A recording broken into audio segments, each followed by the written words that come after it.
Halo, salam, dan apa kabar semuanya anak-anak? Semoga semuanya dalam keadaan sehat ya. Kali ini kita akan belajar buku fiksi dan non-fiksi bersama Ibu Kartika Sidabutar. Murid-murid Ibu yang hebat, materi buku fiksi dan non-fiksi ini adalah pelajaran Bahasa Indonesia kelas 8, bab terakhir yaitu bab 9. Mengapa ya membaca itu penting? Nah, kalian tahu tidak mengapa membaca itu penting? Banyak semboyan mengenai membaca. Ada yang mengatakan, membaca membuat hidup jadi lebih mudah. Membaca adalah gudang ilmu. Dan membaca membuat orang semakin kaya. Kaya akan wawasan, pengetahuan, dan kecerdasan. Adapun tujuan pembelajaran kita adalah yang pertama, kalian memahami keberagaman informasi dalam buku fiksi dan non-fiksi. Yang kedua, menelaah unsur-unsur penting dalam buku fiksi dan non-fiksi. Dan yang terakhir, kalian mampu menjelaskan informasi dalam buku fiksi dan non-fiksi yang kalian baca dan peroleh. Untuk memahami materi ini, mari kita perhatikan peta konsep ini. Yang pertama, menggali informasi dalam buku fiksi dan non-fiksi. Yang kedua, menyajikan peta konsep dari buku fiksi dan non-fiksi. Yang ketiga, menelaah unsur-unsur penting dalam buku fiksi dan non-fiksi. Dan yang terakhir, menyajikan hasil bacaan dalam forum diskusi. Apa ya yang dimaksud dengan buku fiksi? Apa juga yang dimaksud dengan buku non-fiksi? Anak-anak tahu tidak apa itu buku fiksi dan non-fiksi? Berikut ini adalah contoh dari buku non-fiksi dan buku fiksi.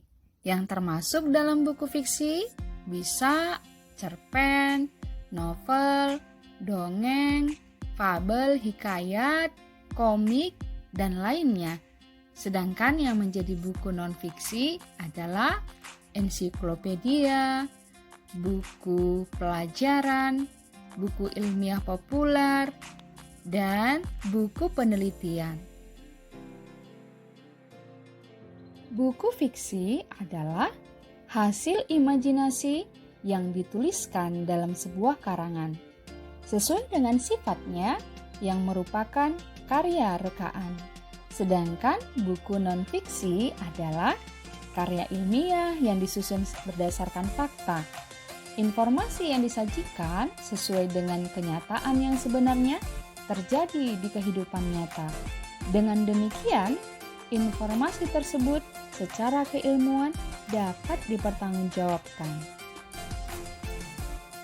Tujuan utama mempelajari buku fiksi adalah sebagai hiburan dengan nilai-nilai kehidupan.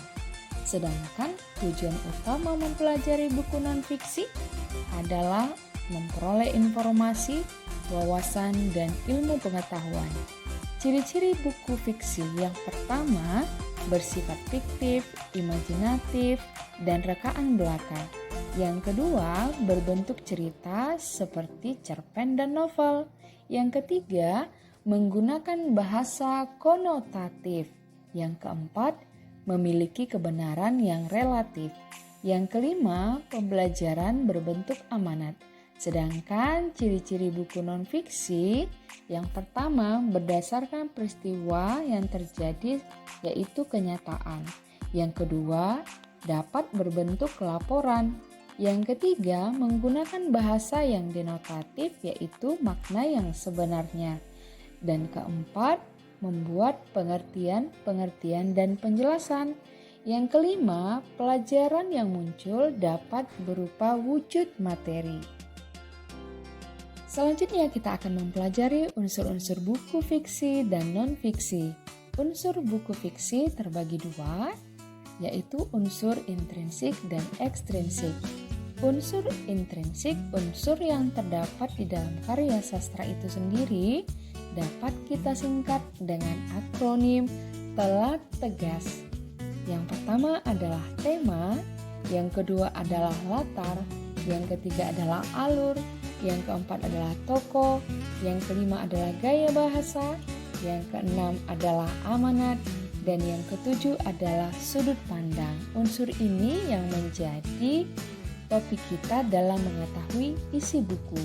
Yang kedua adalah unsur ekstrinsik, unsur yang terdapat di luar karya sastra itu sendiri. Nah, bagaimana anak-anak? Sudah bisa membedakan unsur intrinsik dan ekstrinsik kan? Nah, untuk lebih jelasnya, unsur intrinsik menjadi fokus pembicaraan kita untuk menggali isi buku fiksi. Yang pertama adalah tema, merupakan kumpulan ide pokok yang mendasari penulisan cerpen. Yang kedua adalah latar, yang merujuk pada tempat, waktu, dan suasana terjadinya peristiwa tersebut.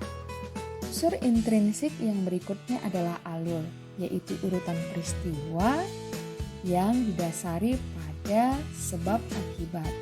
Pada tahapan alur ini dapat dimulai dari perkenalan, munculnya konflik, klimaks, puncak klimaks, dan anti klimaks. Nah, untuk bagian ini menjadi konsep dalam perkenalan isi buku.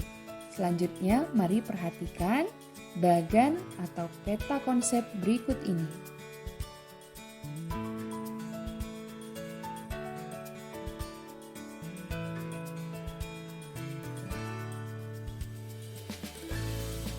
Unsur yang berikutnya adalah tokoh.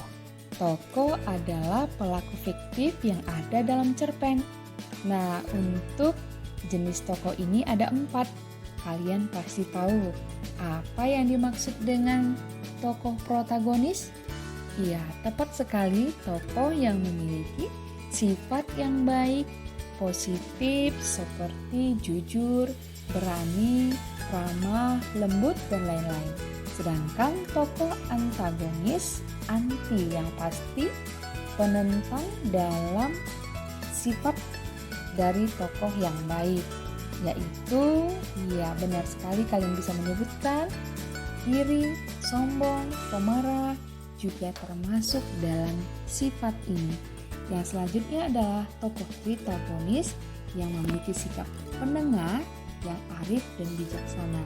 Sedangkan tokoh figuran adalah tokoh cerpen yang menjadi tokoh pembantu dan memberi warna pada cerita. Unsur kelima adalah gaya bahasa, yaitu cara pengarang menyampaikan ceritanya kepada pembaca, baik secara lisan maupun tulisan. Nah, dalam hal ini gaya bahasa dapat berupa majas, dapat juga berupa perumpamaan, gaya bahasa sehari-hari, atau gaya bahasa kebarat-baratan. Nah, ini bisa membuat nilai estetis atau daya penarik bagi peminat dan pembacanya. Unsur yang keenam adalah amanat, yaitu pesan yang ingin disampaikan oleh penulis kepada pembacanya. Dapat berupa anjuran maupun larangan. Anjuran jika itu adalah suatu kebaikan, dan larangan jika sesuatu yang berbentuk keburukan atau merugikan diri pembaca.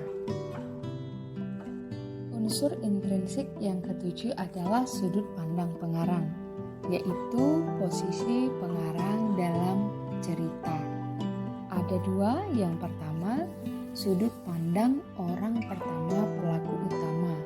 Jika pengarang menggunakan kata ganti seperti aku. Sedangkan sudut pandang orang ketiga jika pengarang hanya sebagai pencerita dan sebagai kata ganti yaitu dia, mereka, dan sebagainya. Di sini pengarang hanya menciptakan tokoh dan kisahnya. Bagian atau unsur yang harus ada di buku non-fiksi. Yang pertama adalah kata pengantar. Ini terletak di halaman depan. Yang kedua adalah glosarium, berisi daftar atau istilah kata dan artinya yang terletak di bagian belakang.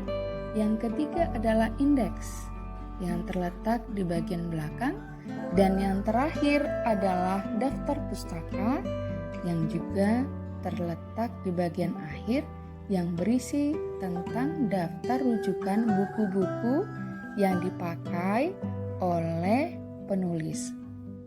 Unsur-unsur penting dalam buku fiksi dan non-fiksi yang menjadi pembeda adalah unsur kebahasaan. Mari kita perhatikan kedua kutipan teks fiksi dan non-fiksi berikut. Untuk yang pertama, teks fiksi. Maka ditutupnyalah kedua mukanya dengan kedua tangannya, lalu menangis mengisak-ngisak sambil berseru dalam hatinya. Oh Kori, Kori istriku, di manakah engkau sekarang? Lihatlah suamimu, menyadari untung, lekaslah kembali, supaya kita menyambung hidup kembali seperti dulu. Sedangkan untuk kutipan teks non-fiksi adalah, setelah tersebar berita kekalahan Jepang atas sekutu pada tanggal 9 Agustus 1945, terjadi perubahan pendapat antara golongan muda dan golongan tua mengenai proklamasi kemerdekaan. Soekarno menginginkan agar proklamasi kemerdekaan harus ditetapkan oleh PPKI karena anggota badan ini berasal dari berbagai penjuru tanah, air, dan dianggap mewakili seluruh Indonesia. Nah, di sini ada kata yang lugas, yaitu kata yang benar-benar artinya kata tersebar, berarti menyebar ke segala penjuru dapat diketahui oleh orang banyak. Pembaca yang tertarik membaca sebuah buku dapat dilihat dari unsur-unsur yang menarik, seperti buku fiksi, amanat yang menyentuh, tokoh yang menawan, alur yang menegangkan, tema yang unik, dan pendeskripsian pengarang terhadap tokoh. Sedangkan unsur yang menarik dari buku non-fiksi adalah kelogisan argumen, kelengkapan data, dan topik yang dibicarakan. Karya non-fiksi mempunyai struktur yang tidak dapat digeneralisasi seperti karya fiksi. Struktur karya non-fiksi bersifat sistematis berdasarkan penelitian atau fakta yang ada. Struktur ini ditentukan berdasarkan teori suatu ilmu pengetahuan sehingga informasi yang disampaikan jelas, logis, dan dapat dipertanggungjawabkan. Nah, anak-anak, bagaimana, sudah dapat membedakan buku fiksi dan non-fiksi kan? Nah, untuk itu lebih jelasnya kalian dapat memetakan buku fiksi dan buku non-fiksi dengan isinya dengan bagan atau peta konsep berikut. Untuk buku fiksi, yang pertama kalian dapat membuat unsur intrinsik mulai dari tema, latar, alur, tokoh, gaya bahasa, sudut pandang pengarang, dan amanat.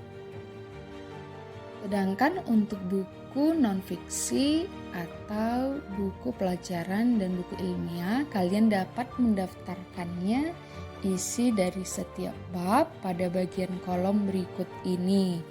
Nah, contohnya adalah seperti ini. Buku apresiasi sastra dengan isinya bab pertama, bab kedua, bab ketiga, bab keempat, sampai dengan bab kelima.